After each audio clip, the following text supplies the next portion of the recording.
Isang panibagong kabanata na naman ang inaasahan ngayong araw sa impeachment trial ni Vice President Sara Duterte. Matapos ang 5 araw ng testimonya, wala munang witness na haharap po sa Senado ngayon dahil nakatakdang pagtaluna ng magkabilang panig yung hiling na masubpina yung bank records, yung AMLAC records at BIR records ng Vice Presidente at ng kanyang asawa. Dapat naman, hindi ba?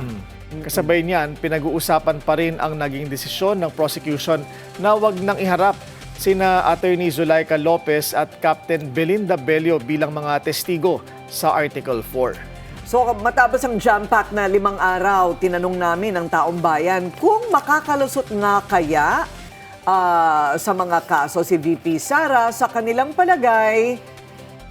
Ang sabi nila, particularly on grave threats. Hindi ko naman sigurado yan eh. Pero wala naman akong mapapala kung tutusin niya. Pero kung ano mang mangyari, bahala na sila. Kasi sa akin lang, hanap buhay lang. Yun lang naman. I don't think na makakatakas siya. Threatening itself is already like a very huge parang threat na or card sa ibang party na okay, she's being defensive, so siguro she's really hiding something and she's really involved with something corrupt. Yes. It might be a controversial thought. I hope I'm wrong. Sana mali ako. Pero sa nakikita ko sa recent progress po ng impeachment, we're diverting ourselves to different issues as opposed to the main issue. But nevertheless, I think at the end of the day, she won't, the VP won't get the punishment, for example, or the justice that the people are, shouting for. Siguro makakalusot for the meantime sa panahon ngayon kasi 'di ba marami silang mga connection. Lalabas at lalabas naman na yung katotohanan eh. Kahit anong sabi na nga, may example yan. Kahit gaano mo dinidiin yung isang tao, pero kung wala naman lihim na di nabubunyag, right? Sabi yan sa Bible. Kaya yung doon sa impeachment ni Sara, kung dinidiin niya yung Pangulo tsaka yung mga speaker na kung sino man yung sinasabi niyang tao doon sa impeachment niya, alam ko darating yung panahon na haharapin nila yan. Kung makukulong sila, makukulong. Kung dinidiin naman ito, kung wala namang kasalanan, darating yung araw na makakalaya din sila at malilinis yung pangalan ng Pangulo. Ano kaya ang naging estratehiya sa likod nito at paano nito maaapektuhan ang direksyon ng impeachment trial? Makakasama po natin ngayong umaga House Prosecution Panel Member at Bicol Saro Representative Terry Ridon. Magandang umaga po, Kong Terry. Hello, sir. Magandang umaga. Maraming salamat sa pag-imbita. Opo. Kahapon po sinabi ninyo, galingan pa ninyo. Ano pong ibig ninyong sabihin doon? Parang ito ba ay dahil sila ay bigo sa kanilang tangka na guluhin ang usapan tungkol sa grave threats? Ano po ang inyong assessment?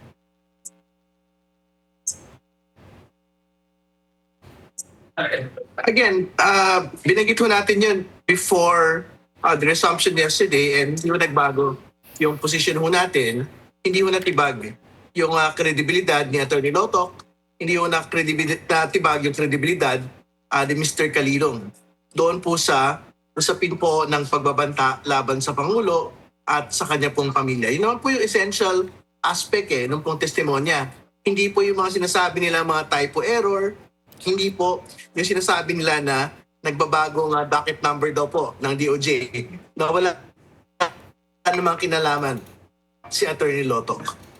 Okay, so bakit po talaga bang kailangan po natin pagtiisan yung pagsisinsin ng lahat ng kuntil-butil ng batas kung pumapaloob nga ba ang mga nilalaman noong video na pagbabanta ni VP laban kay Pangulong Marcos na lahat ay binubusisi, bawat letra? Kailangan po talaga nating daanan yon?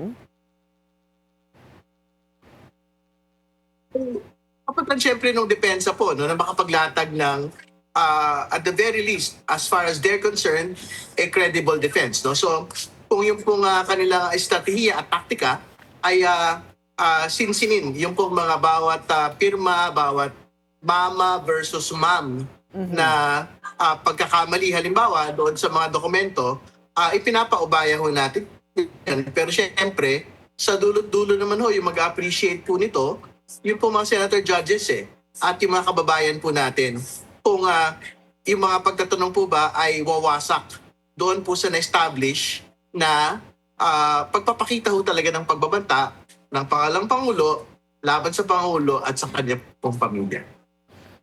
Kung Terry, halimbawa itong desisyon po ng prosecution na hindi na ipresenta sina Attorney Zulaika Lopez at Captain Belinda Bello, ay talaga nga bang dahil lang redundant na ika nga at di na kailangan ng kanilang testimonya?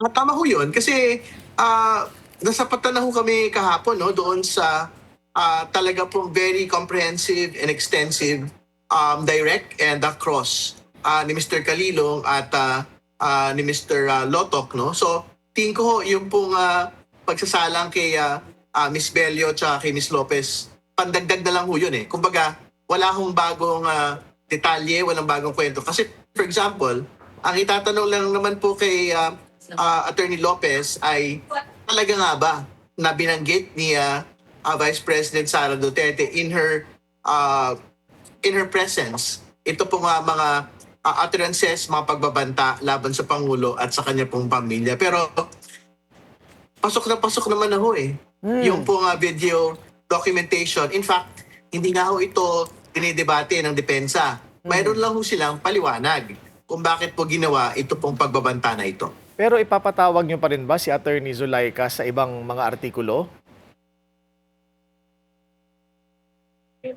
We will see po. That is something that we will have to decide as soon as we get to that point. No? So, I think she was listed as a witness for confidential funds as well. No? So, we will see po if she will be placed on the stand pagka po umabot na po tayo ron.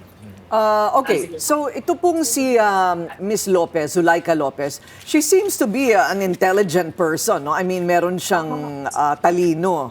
At ang pangamba nga po ng iba para sa inyo sa prosekusyon ay magagamit ni Miss Lopez ang pagkakataon na siya'y tetestigo para, to grandstand or to promote the messaging of the defense. So ngayon nawala na yung pagkakataon na yon na magamit niya ito. Pero hindi kaya siya'y gagamitin naman ng depensa bilang isang testigo din?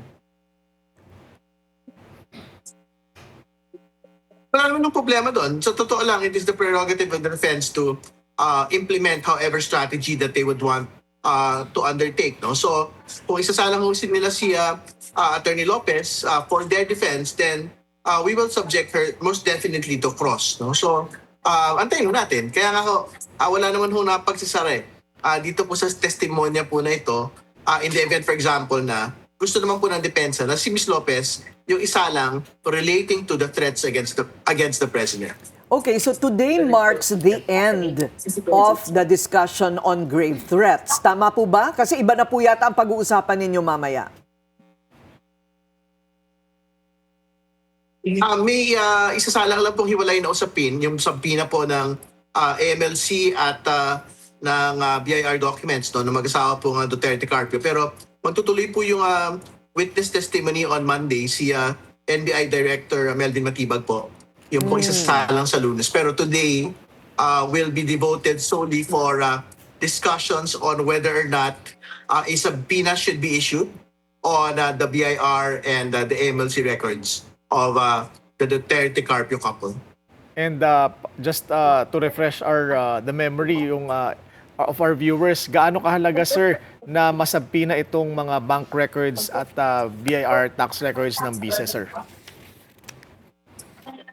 Mahalaga po ito kasi this will complete the financial picture of the Vice President over the course of several years. No? Kasama po dyan yung SALN, kasama po dyan yung iba pang mga ownership and financial documents which will be subpoenaed and presented as well. Kasi dito natin makikita kung meron ba talagang unexplained wealth yung ating pong pangalawang Pangulo. So, I'm certain marami pong itatanong kailan yung cut-off nung pong mga taon, nung pong mga dokumento pong ito. Pero ang position po namin kasi we should be able to get an actual baseline of the wealth of the Vice President. So, it should coincide doon po sa panahon that she was actually submitting SALN documents. No? So, ang position po namin as far back as 2007 when she first became a public official. Inaasahan nyo ba, Kong Terry, na mag-rule ang presiding officer tungkol dito sa issue or pagbobotohan ito ng mga senator judges after the oral arguments or within the day? Ang understanding po namin talaga kasi I think this is a foundational question, particularly on the unexplained wealth article. Tingin ko pagbobotohan po ito ng kapulungan ng atin pong Senate impeachment vote. Ayun, okay. So, ito pong, mabalik lang po tayo sandali sa grave threats. So, what was established exactly so far na pumapaloob talaga sa, may 4 pong elemento yan pinag-aralan namin kahapon. 4 elements, lawful elements that constitute grave threats. Sa amin pong assessment, kami-kami lang naman po, parang pasok. Dahil all you need to do is to threaten and that's it. Pero sumampa na po ba sa sedition or inciting to sedition itong ginawa po ni Vice President Sara ayon sa prosekusyon? Well, batay po doon sa testimonya ng ating pong witness, Attorney Loto, yung pong totality of the actuations and utterances of the Vice President would in fact show that she was inciting seditious acts on the public or on her supporters. So, yun po yung kanyang pagtingin. So, ibig sabihin, even if may sinasabi na wag daw pong mag-EDSA, pero yung pinagsama-sama kong mga public statements po niya would still signal na she might have been inciting the public towards sedition. So, yan po yung distinction yan. But again, hindi naman ho kailangan establish yung inciting to sedition for grave threats to actually be present. No? So, tingin ko naman ho, the threat made by the Vice President herself has already been established and that would arise to a betrayal of public trust as far as the prosecution is concerned. Ayun, okay. So, teka, last question ko na lang ito. Sorry po, hinahabol ko lang. Hindi po ba kapag ikaw ay isang public official, I mean, all of your finances should be transparent. Period. Hindi po ba, nasa Constitution po ba yon na ngayon kailangan papunin yung pagdebatehan kung pwedeng isubpina and make public or not? Well, to be fair naman po to everyone, meron ho talaga silang riniraise halimbawa na concerns relating to confidentiality of AMLC records and confidentiality po of the BIR records. Pero ang position ho namin dito kasi, yung po Senate Impeachment Court, meron po yung, hindi lang po yan kapangyarihan sa ilalim ng batas, kundi kapangyarihan sa ilalim ng konstitusyon na makapagsabina po ng iba't ibang mga dokumento. In the same manner na yung pong mga korte, pwede ho magsabina ng mga BIR documents yan at ng iba pang mga documents po yan. So, kumbaga, yung confidentiality issue does not apply to the Senate Impeachment Court. In the same manner, na yung pong mga bank records does not apply to the Senate Impeachment Court under the Bank Secrecy Law. So, yan ho yung more or less gist po ng magiging debate po mamaya at sa Senate Impeachment Court relating to the matter. Ayun, pala. Kaya pala kailangan pang pag-usapan. Oo. Kumbaga, there is a right to subpoena, but not necessarily, automatically, the right to divulge confidential information about a person or even the Vice President.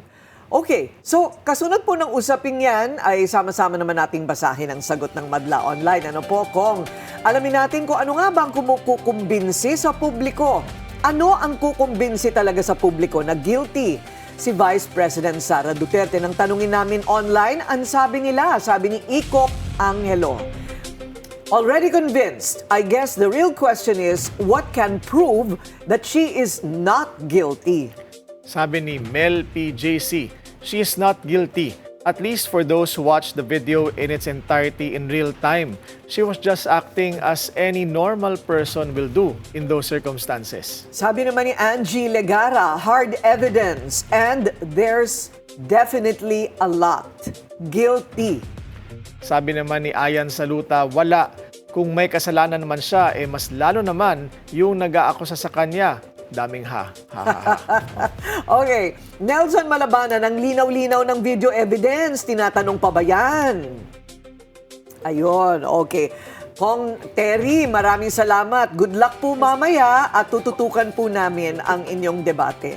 Salamat po. Thank you, Kong. Maraming salamat. Magandang umaga.